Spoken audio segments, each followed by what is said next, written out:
पास भी पूछूं? जबरदस्ती का इख्तियार नहीं है कि नहीं है, रूम में आए हैं। मैं आपको पूछा है, साथ आपने अपना ठीक हो मोबाइल गया। फोन किया। हमारे यहाँ पर जो चेयरमैन साहब, एक्स चेयरमैन साहब आसिफ जट साहब हैं, उन्होंने यहाँ पर इफ्तिताह किया था और आप लोगों को यहाँ पर बड़े अप्रिशिएट किया था।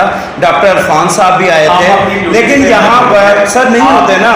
मैं अभी भी आया हूँ तो यहाँ पे कोई नहीं है, सिर्फ आप अब बैठे हैं, लेकिन 9:30 बजे सारा अमला मौजूद है और आप इस चीज का ओके हो गया, आप चैलेंज करें। ठीक हो गया। आप ये बिल्कुल ये डॉक्टर साहब और जिनकी कवरेज मैंने खुद की थी, जब मैंने इनको कवरेज करके दी थी तो इन्होंने बड़े खुश सलूबी से ये कहा था कि जनाब बहुत अच्छे तरीके से जनाब ये कवरेज हुई है। और बिल्कुल बिल्कुल आप 1-5 पे कॉल करें, आप करें 1-5 पे कॉल करें। ये कह रहे हैं जी 1-5 पे कॉल करें, जबकि मैंने बिल्कुल आप करें 1-5 पे कॉल करें। सर मैंने आपको उजागर अच्छे तरीके से किया था, मैंने अच्छे आपको